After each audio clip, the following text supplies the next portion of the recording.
The whole thing started, well, it started with a spill. Just a simple accident, really. I'd knocked over my glass of water right onto the power strip under my bedside table. Nothing major. I just unplugged everything, wiped it down, and figured I'd plug the old lamp back in once things dried out. That was a Friday, I think. Pretty sure. My life used to be just dates and appointments, very orderly. Saturday morning, I was trying to get ready for work. Yeah, I work Saturdays sometimes, it's just how it is. And I needed this old lamp working again, the one with the frayed cord, you know? Anyway, I knelt down, fumbled with the plug, and there was this little spark. Not big, just a tiny blue flash, and then a quick jolt. My hand seized up, felt like someone hit my funny bone with a hammer. Then everything just went dark. I don't remember hitting the floor, but I woke up on it, a faint dizzy feeling still swirling in my head. My ears were ringing, my cheek was pressed against the cold linoleum. I pushed myself up, slowly. My head was pounding, like a drum solo happening right behind my eyes. I looked at the wall, near where the outlet was. There was this small hairline crack running up from the baseboard, almost invisible, but I saw it. And for some reason, I don't know why, I felt it, like I understood it, the way the plaster was weak, how the wood behind it might be rotting. It was just a feeling, not something I'd ever thought about before. I reached out, tapped the crack with my finger. It felt hollow. Then the old alarm clock on my nightstand started humming. Not a normal hum, it was this low, grinding rumble, almost like a piece of faulty machinery coming to life. 3 in the morning, except it was almost 7, and I definitely hadn't said it. The digital numbers flickered, jumping around, and from the humming came a sort of sound, a garble, really, like a dozen voices all talking at once, but underwater. Or maybe it was just the rusty pipes in the wall. Yeah, probably just the pipes. I squinted at the clock. Probably just a short, I muttered to myself. I reached over, smacked it. It went silent. I tossed it in the drawer, and then I went back to sleep. Felt like I needed it. Just too much, you know? The week had been long. The next day, Sunday, I was trying to clear out my inbox, work stuff, needed to get ahead. So I opened up my laptop, the new one I'd just bought last month. Pretty fast machine. I clicked on an email, but instead of the usual message, this other window just popped up, out of nowhere. It was all these graphs, really intricate. They looked like battle plans, military strategy, lines intersecting, arrows pointing, little red and blue squares. And beneath it all, these strange symbols, like nothing I'd ever seen. Not Arabic, not Chinese, something ancient. And then the weirdest thing happened. As the screen scrolled, showing images of what looked like ruined cities, collapsing fortresses, I felt this cold on my fingers, a real deep chill, like I'd just touched something frozen, metal maybe. But I hadn't touched anything but the smooth plastic of my keyboard. I tried to close the window. My hand felt slow, stiff. When I finally clicked the X, it just vanished. Poof, gone. My actual email was there, blinking at me. I looked at my fingers, still cold. What was that? I whispered. I shook my head. Just the fan, I told myself. The laptop overheated, made my fingers feel funny. That's all it was. Had to be. But later that day, I found myself typing something into the search bar. Not what I intended. My fingers just moved. And then I had it. A sequence of commands. A way to bypass the security cameras in my building. The ones in the lobby, the ones in the hallways. I knew how to do it. Just like that. I didn't know how I knew. Didn't even know why I wanted to know. I just did. It was unnerving. Like finding a new room in your brain that you didn't know was there. That evening, after a shower, I stood in front of the bathroom mirror, shaving. Just routine. Trying to look presentable for work the next day. I closed my eyes, just for a second. The steam felt good on my face. When I opened them again, my reflection, It wasn't quite in sync. There was a delay, maybe a quarter of a second. The eyes in the mirror, they looked different, colder, sharper. Not my eyes, not really. I blinked.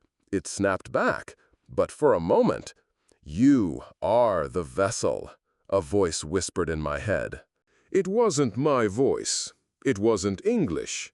It was that ancient language I'd seen on the laptop, but I understood it, every word. It resonated through me like it was speaking directly to my bones. And with the words came this immense urge. I looked at the razor in my hand. It was sharp.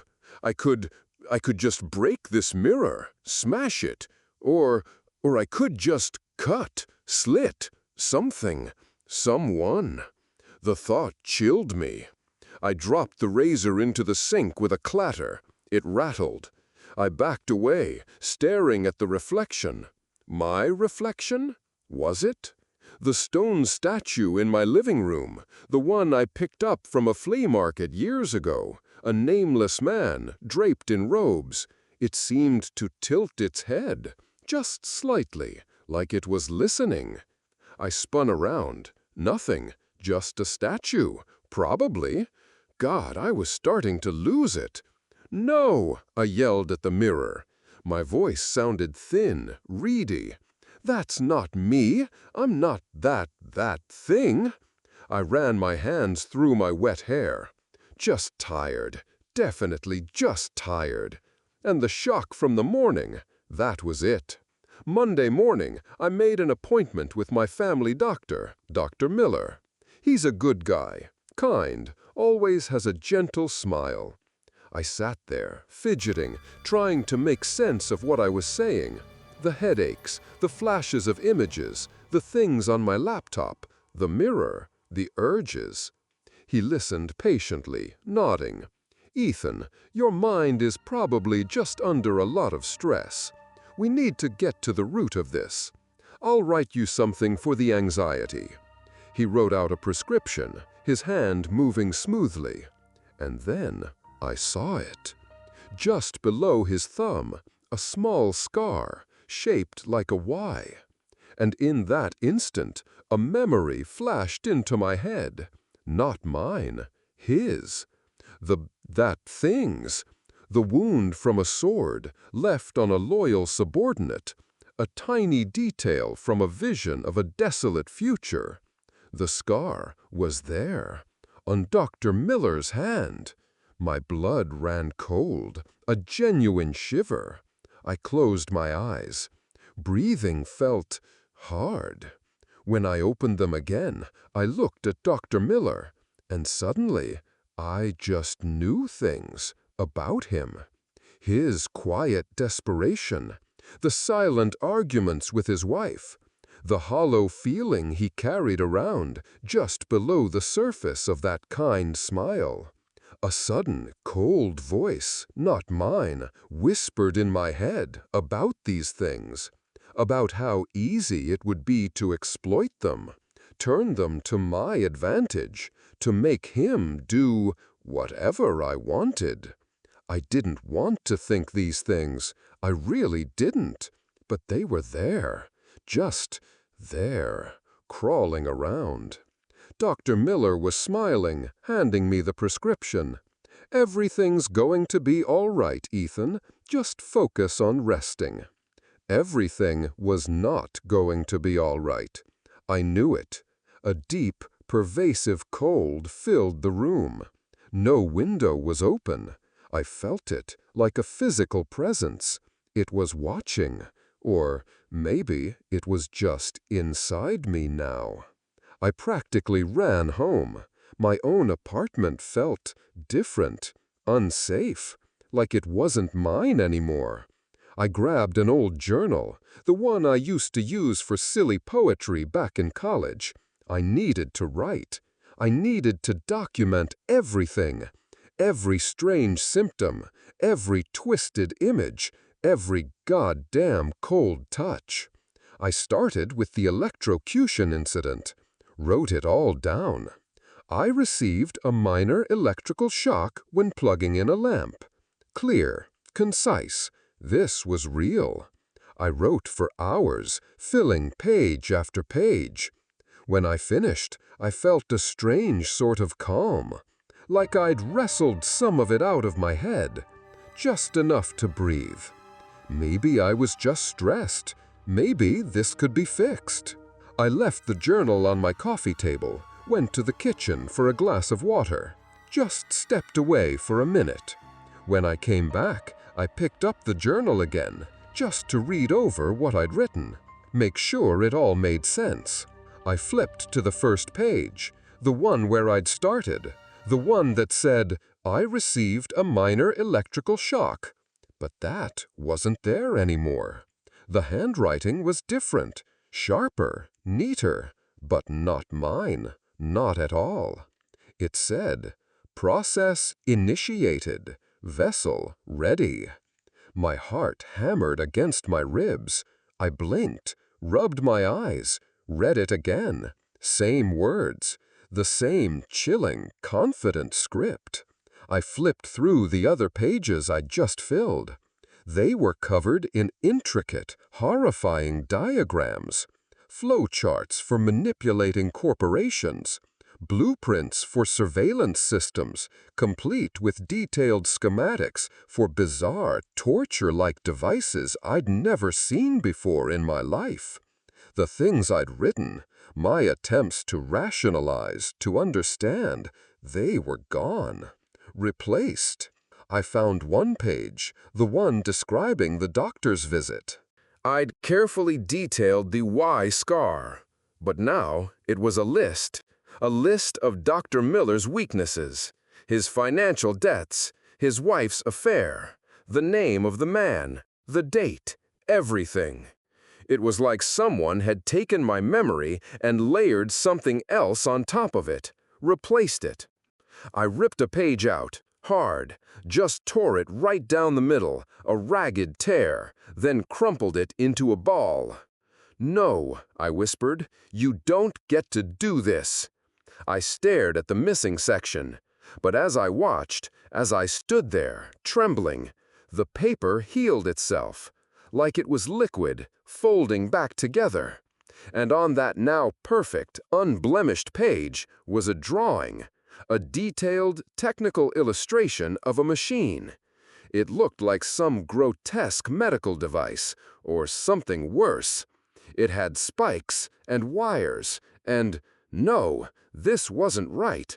It was writing itself into my past, into my history, changing it. This wasn't just happening to me in real time.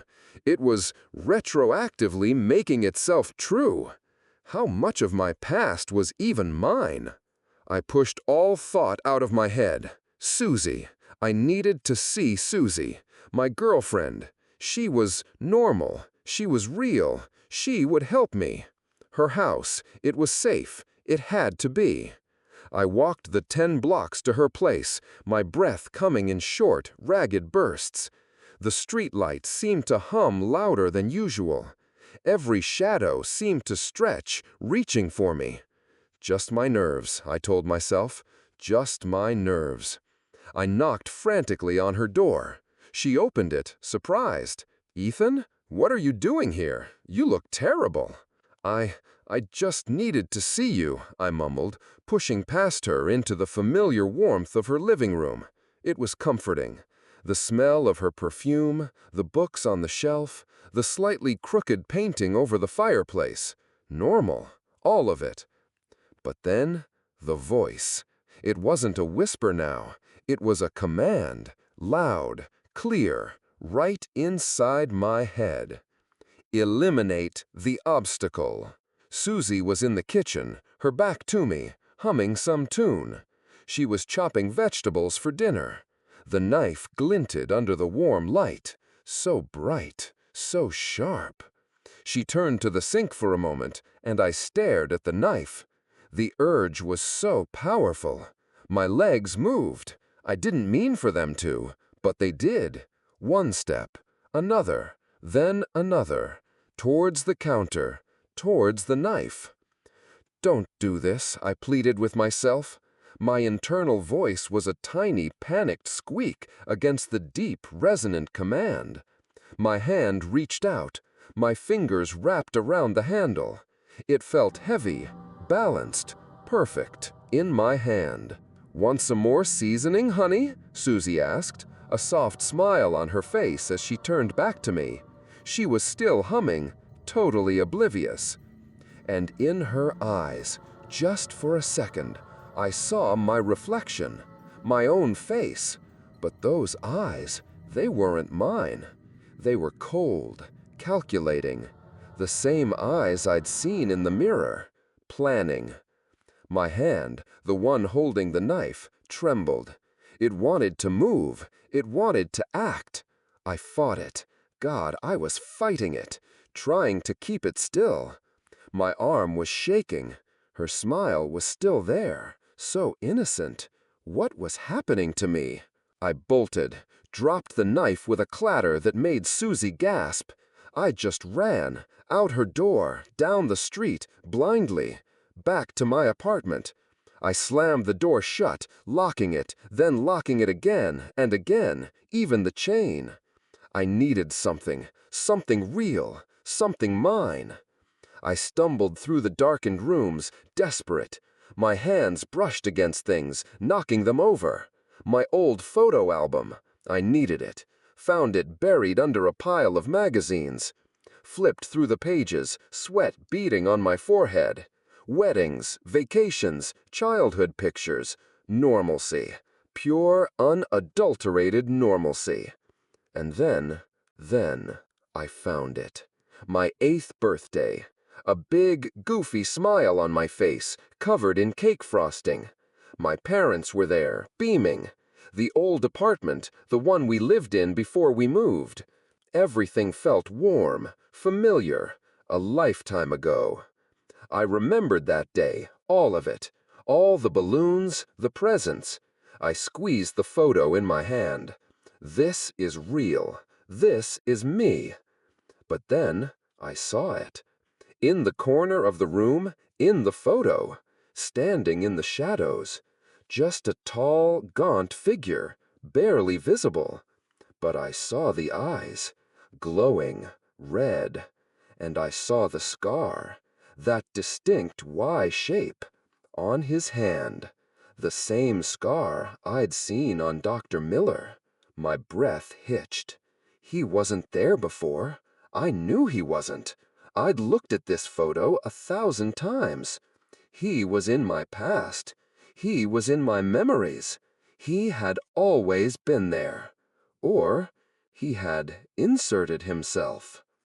How many of my memories are real? I didn't know. The question settled deep inside me, cold and heavy, eating away at everything. The photo, it just stared back at me. My 8th birthday, cake frosting on my face. My parents, their smiles so wide, so normal. And then him, that figure in the corner, a tall shadow, just at the edge of the frame, glowing red eyes, and the scar, the definite U on his hand, the same one I'd seen on Dr. Miller. He was there. He had always been there. Or he had made himself always be there. My breath hitched, a thin, choked sound. How much of my past was real? I didn't know. The question twisted in my gut, a freezing knot. I couldn't stay there, not in that apartment, in that past that wasn't mine. I had to run, literally. So I laced up my old sneakers, the soles worn thin, and I pushed myself out the door. The morning air was crisp, cutting at my lungs, perfect for running. That was my plan. Just run.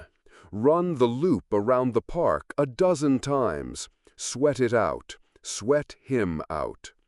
Keep my mind on the rhythm. Left, right, left, right. That's how it used to be. A simple, predictable loop. But today was different. My feet hit the sidewalk with a precision I hadn't known I possessed.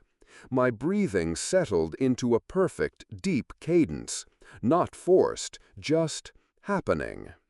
Each stride was longer, more efficient, propelling me forward with a controlled power. I wasn't trying to go faster, but I was. It was like my body had a new operating system, a more disciplined, more capable one. My muscles didn't ache. They simply responded. It wasn't me running. It was a machine that wore my skin. And then the taste. A faint metallic tang, like old dried blood, coated my tongue. I hadn't bitten the inside of my cheek. I hadn't scraped my gums. It was just there. I tried to swallow it away. It lingered. I told myself it was the intense focus, the strain of trying to outpace whatever was happening to me. It had to be. Just the strain. Back in my apartment, I grabbed my phone. Susie. I needed to talk to Susie. Maybe I could still make her understand, or at least apologize for what happened yesterday. My heart felt heavy, a dull thud in my chest. I opened the messaging app, started to type, "I am sorry." But my fingers, they moved with their own terrible grace, not mine. Faster, more deliberate. The words blurred on the screen, changing before I could register them. Not "I am sorry." Instead, a chilling sentence formed, letter by careful letter. "You know I did it for your own good. Do not resist. I need you strong, subservient. Your weakness will be a burden on the coming rain." My blood ran cold. My hand trembled, a violent tremor, trying to hit the backspace. But the words were stubborn. They clung to the screen, like they were etched into the very glass itself, refusing to fully disappear. I smashed the phone onto the bed. It bounced, then lay there, its screen a blank, accusatory rectangle. I must have blacked out. Again. The next thing I remember, the smell of sawdust and fresh paint was strong in my nose. I was standing in the middle of a hardware store, one of those big, cavernous places with fluorescent lights humming overhead. My basket felt heavy. What the hell? I looked down. Inside, nestled amongst ordinary screws and bolts, were things I didn't recognize. Complex electronic components, spools of dark, heavy cable, small, intricate tools with no clear purpose, a kind of surgical precision to their design. A cold weight settled in my head, a deep throb. I didn't remember coming here. I didn't remember buying any of this. The first plan has been prepared. A voice, low and resonant, echoed in my mind. Not my voice, his. It was a statement, not a suggestion. I felt disoriented, like I'd been dropped into a life that was only partially mine. My head ached, a dull, aching thrum behind my eyes. I just paid. Got out of there. The cashier looked at me with a blank, tired expression. He didn't notice the dread coating my face. Or maybe he did, and just didn't care. Back at the apartment, I stared at the strange circuitry. What was I supposed to do with it? I tried to throw it all out, dump it in the trash chute. But as I reached for a thick bundle of wires, my fingers hesitated. I couldn't. Something in me resisted. I tried to force myself to throw it, but my arm felt heavy, leaden. I dropped it instead onto the table, a clatter that sounded too loud in the quiet room. I collapsed onto the sofa, my breath coming in short, shallow gasps. This wasn't me. It couldn't be. The company. The thought jumped into my head, sudden and sharp. The Henderson deal. Mr. Henderson, my boss, was about to sign off on a contract, something I knew, deep down, was a terrible idea. It involved some kind of leveraged buyout that felt predatory, dangerous. It would hurt a lot of people. It would be a disaster. I had to do something, try to warn him. This was something real, something I could fight, something that defined the old Ethan. I strode into Mr. Henderson's office, my heart hammering against my ribs. He was a good man, fair, if a bit old-fashioned. He looked up, his glasses perched on his nose. "Ethan, everything all right?" "You can't do this, Mr. Henderson," I said, or tried to say. But the words that came out were not English, not any language I consciously knew. It was ancient, flowing, powerful, with a cadence that twisted something deep in the air, a language of command. My throat felt tight, but the words still came, effortless, persuasive, rolling off my tongue. Mr. Henderson listened, his eyes widening. He wasn't understanding the words, I knew that, but the sound, it was doing something to him. His normally firm jaw slackened. His hands, usually busy with papers, lay limp on his desk. His face went blank. Then a subtle fear flickered in his eyes, a small, tiny spark of terror. He nodded, slowly, almost imperceptibly, like he was under a spell. "The weak will bow," a cold voice whispered inside my head. It was the same voice I'd heard before, but now it felt like it was my voice.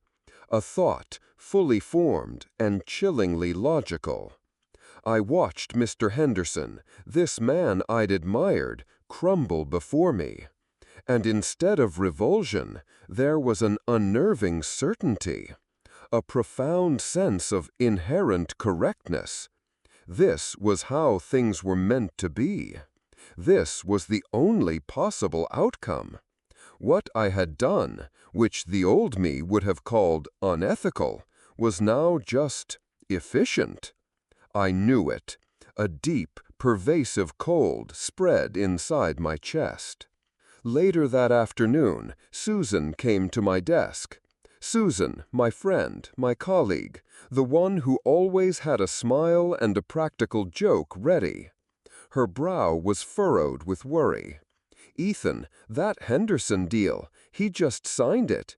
He said you were the one who pushed it through, but it's really bad, isn't it? It leaves us exposed." Her voice was soft, laced with a familiar concern for the company, for our future. I looked at her, really looked at her. My gaze felt different, sharper. It wasn't seeing Susan, the person. It was scanning, analyzing. My mind, or something within it, instantly catalogued her fears, her vulnerabilities, the mortgage she struggled with, her ailing mother, her quiet desperation for security. Her familiar face, so full of genuine worry, suddenly seemed insubstantial, like a piece on a board, a pawn. I didn't see her fear. I just saw a path to leverage it. "Don't worry, Susan," I said, and heard the new tone in my voice. It wasn't warm. It was flat, utterly without human emotion. Her eyes widened, a fragile, startled deer. She took a step back, then another. as if I was a stranger, an animal. She just stared at me, then turned and walked away, without another word.